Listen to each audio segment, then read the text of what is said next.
नमस्कार विद्यार्थियों, हम आपके लिए लेके आए हैं 10th क्लास का भौतिक विज्ञान का महत्वपूर्ण सिलेबस। तो आप इसको याद करके कल का एग्ज़ाम संपूर्ण तरीके से पूर्ण कर सकते हो। जिससे पहले 2 सॉल्यूशन और सिलेबस जो है हमने वीडियो के माध्यम से आपके पास भेज दिए गए थे। तो देखो, इस वीडियो में हम आपको महत्वपूर्ण सिलेबस बताएंगे, जो है क्या क्या जो है महत्वपूर्ण सिलेबस है। और तो शुरू करते हैं इस वीडियो में भौतिक विज्ञान का इम्पोर्टेंट क्वेश्चन। देखो, सबसे पहले इम्पोर्टेंट क्वेश्चन है प्रकाश का परावर्तन। आपको याद करना है प्रकाश का परावर्तन, और इसका एक चित्र है, ध्यान से आप पढ़ लेना इसको, ठीक है। ये आपतित किरण है, ये परावर्तित किरण है। हमने डेफिनेशन जो हमारे कोचिंग में उन बच्चों को जो है संपूर्ण तरीके से कराई हुई है। आगे करते हैं, इसके जो है आगे का सिलेबस बताते हैं। देखो, आपके पास इसके बाद इसके नियम है, आप मास्टरमाइंड में भी देख लेना, इसके नियम बहुत छोटे मिल जाएंगे।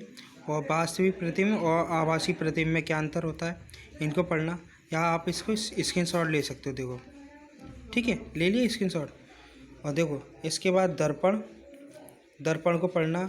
और दर्पण के जो है, जैसे दर्पण 3 प्रकार के दिखाए हैं, समतल दर्पण, उत्तल दर्पण और अवतल दर्पण। आप इसको जो है यहाँ पर ये देखिए, गोलीय दर्पण पढ़ना है। अवतल दर्पण कौन सा होता है, उत्तल दर्पण कौन सा होता है। इसके बाद दर्पणों की परिभाषा पढ़नी है ना। और इसमें ये आएंगे, एक एक नंबर के आएंगे, वक्रता केंद्र या दर्पण का ध्रुव भी आ सकता है, ठीक है। और इसके बाद मुख्य अक्ष, अभिलंब, है ना। आप स्क्रीनशॉट लेने हैं, इसका जो है मुख्य फोकस आ सकती है, फोकस आ सकती है, फोकस दूरी आ सकती है, या फोकस तल या गोलीय दर्पण आ सकता है, ठीक है। इसके बाद आपको फोकस दूरी याद करनी है, ठीक है। फोकस दूरी क्या है ना। और इसका जो फॉर्मूला है, ये फोकस दूरी बराबर r/2 है ना, वक्रता त्रिज्या मतलब r/2, ठीक है। और इसका जो है आपको न्यूमेरिकल पूरे संपूर्ण तरीके से मैं वाइट बोर्ड पर कराऊंगा, ठीक है। आगे क्या करते हैं, देखो आगे आपका क्या है। देखो, ये वाले याद चित्र याद कर लेना। ये किस प्रकार कौन सा दर्पण है, ये उत्तल दर्पण है, सी आकार का है, ये डी आकार का है, ये एक छड़ी टाइप का है ना। ये आपको महत्वपूर्ण फॉर्मूला, दर्पण का सूत्र है 1/f बराबर 1/v प्लस 1/u, ठीक है। इसके बाद आपको ये करना अनंत, ये सारे सवाल मैं एक अलग वीडियो में भेज दूंगा आपके पास सॉल्व करके, ठीक है। इसके बाद आपको प्रकाश का अपवर्तन पढ़ना है, इसका स्क्रीनशॉट ले सकते हैं। ये छोटी सी डेफिनेशन भी आप याद कर सकते हैं। जब कोई प्रकाश की किरण भी एक पारदर्शी माध्यम से दूसरे पारदर्शी माध्यम में जाती है तो वह अपने मार्ग से विचलित हो जाती है। इस घटना को प्रकाश का अपवर्तन कहते हैं। इसका एक चित्र दिखाता हूँ मैं, ये चित्र है इसका, आप डेफिनेशन याद करके जाना। इसके देख लो एक बार चित्र, है ना। और इसके बाद प्रकाश के अपवर्तन के नियम है ना। इसके बाद देखो, हाँ, इसके बाद प्रकाश का अपवर्तन याद करके आना। इसका जो है इतना बड़ा फॉर्मूला है, ये n बराबर फॉर्मूला है, जो है n बराबर माध्यम में एक प्रकाश की चाल v1 और माध्यम में प्रकाश की चाल v2, ठीक है। आपको इस तरीके से याद करना है ये, ठीक है।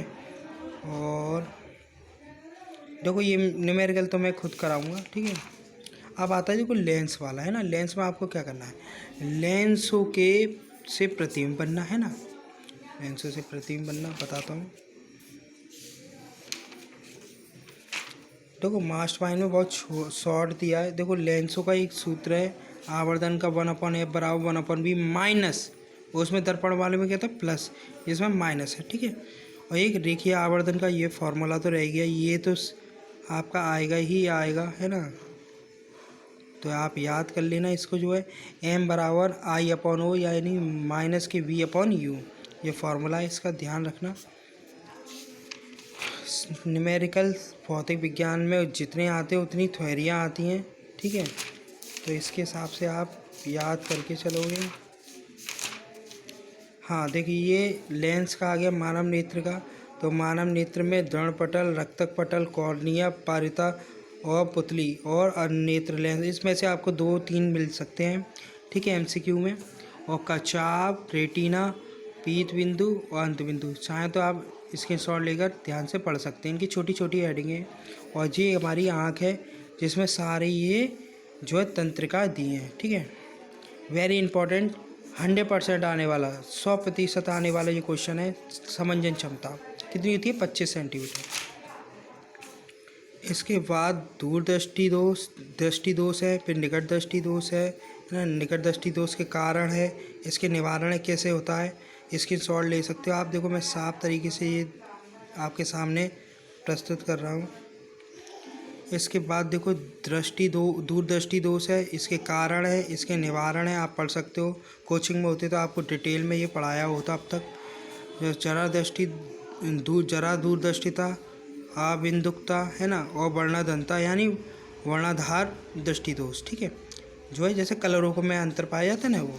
ठीक है, ये न्यूमेरिकल में कराऊंगा। ठीक है, एक प्रिज्म वाला पढ़ के जाना। प्रिज्म का एक बार जो फॉर्मूला देख दो, n बराबर साइन ए डेल एम अपॉन 2 अपॉन में फिर साइन अपॉन ए अपॉन 2, तो इससे फॉर्मूला निकलेगा। ठीक है, तो ये भी समझाऊंगा मैं जो है न्यूमेरिकल में। जी आप याद रख लेना, एक प्रिज्म से ये जाने पर ये विगौर के नाम से याद कर सकते हो ऐसे। ठीक है, इस तरीके से याद हो जाएगा। मैं और डिटेल में तुम्हें न्यूमेरिकल करा दूंगा। प्रकाश का विकिरण वेरी वेरी इंपॉर्टेंट है ये। ठीक है, याद करके जाना। घटना देखो इसके ऊपर, प्रकाश के ऊपर तारे टमटमाते, स्क्रीनशॉट ले सकते हो आप। ठीक है, इसके बाद यहाँ पर तारे टिमटिमाने के क्या मतलब कारण है, इसका सूर्योदय समय सूर्य लाल क्यों होता है? सूर्योदय सुबह आपने देखा होगा सूर्य लाल होता है ना। यही घटना प्रकाश के विकिरण या पूर्ण आंतरिक परिवर्तन जैसे कारणों पर मतलब फोकस रखती है ना। टिंडल प्रभाव आप पढ़ के जाना। ठीक है, टिंडल प्रभाव में ये हाईलाइट लाइन है, आप स्क्रीनशॉट ले लेना, इनको याद कर लेना। ठीक है, और इसके बाद हाँ, विद्युत धारा और परिपथ ये याद करना जितनी मैंने लगाई है, तो वो ध्यान से स्क्रीनशॉट ले लेना आप। इसके बाद न्यूमेरिकल में कराऊंगा ये। हाँ, ओम का नियम, ओम का नियम पढ़ के जाना। ओम का नियम देखो क्या है, ओम का नियम इतना पढ़ जाना, मैंने ये मार्क करा है यहाँ से यहाँ तक, ठीक प्रकार से स्क्रीनशॉट ले लेना। इसका फॉर्मूला लिख जाना ये वाला। ठीक है,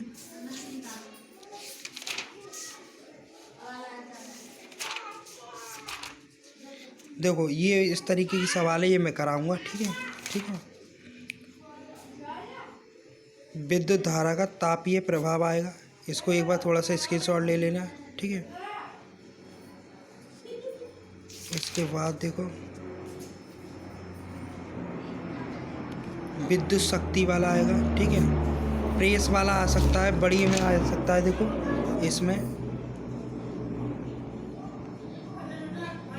ठीक है, नहीं ये नहीं आएगा, आप याद मत करना, ये क्या फ़ायदा, आप जो है वेस्ट होगा टाइम।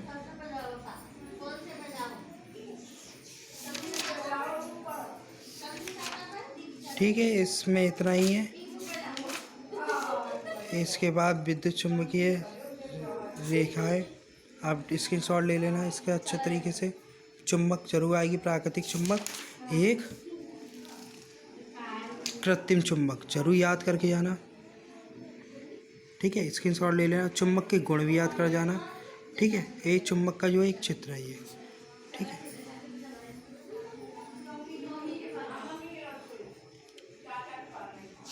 चलो आगे बढ़ते हैं। हाँ, ये नियम याद करके जाना। मैक्सवेल का पेज का नियम स्क्रीनशॉट ले लेना। दक्षिण अंगूठ का नियम, देखो ये पेपरों में एक एक कोड में आ सकते हैं और किसी के कोड में नहीं आएंगे, तो जो है एक आध तो आ सकता है, लेकिन इम्पॉर्टेंट नहीं है ये, लेकिन याद कर जाना आप फिर भी, है ना, क्योंकि एक ना दो कोड में तो आएंगे ही आएंगे ये। ठीक है, स्क्रीनशॉट ले लेना आप, किसी ना किसी के कोड में तो अवश्य मिलेंगे। दक्षिण अगस्त का नियम या मैक्सवेल दक्षिणावर्त का नियम या दाएं हाथ के हथेली का नियम। ठीक है, इनके चित्र भी इसके सामने प्रस्तुत है। इसके बाद देखो वेरी इंपॉर्टेंट क्वेश्चन है, चुंबक धारावाही कारण चुंबकीय क्षेत्र। ठीक है, ये वाला यहाँ तक कर जाना और अच्छी तरीके से डेफिनेशन पढ़ना।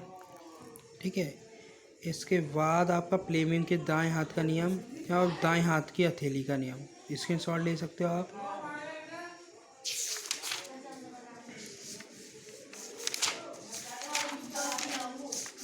हमारा पर्यावरण में आपको केवल ये पढ़ना है, परिष्कार तंत्र घटक, अजैविक, जलवायु के कारक, कार्बनिक पदार्थ और अकार्बनिक पदार्थ और ये द्वितीयक उपभोक्ता और तृतीयक उपभोक्ता, स्क्रीनशॉट ले सकते हो। लोमड़ी वगैरह ये और जल के पक्षी वगैरह है ना। इसके बाद खाद ऊर्जा वाला स्क्रीनशॉट ले सकते हो। इसका जो है बहुत वेरी इंपॉर्टेंट है ये क्वेश्चन। और एक खाद्य श्रृंखला भी, इसका एक चित्र देख सकते हो आप। देखो, अगर एक दूसरे को ये खाएंगे नहीं तो ये बढ़ते आएंगे और फिर ये मानव जीवन का भी जो है जगह नहीं रहने देंगे, मतलब जो है ना। आप ठीक प्रकार से इसका चित्र को समझ लेना और बना के आना। और इसका लास्ट है एक पारित तंत्र का ऊर्जा का प्रवाह। बस इसमें इतना ही है। आप भौतिक विज्ञान में इतना ही याद करके जाएं। मास्टरमाइंड में भी इन्हीं नामों से मिल जाएगा जो शॉर्ट होंगे।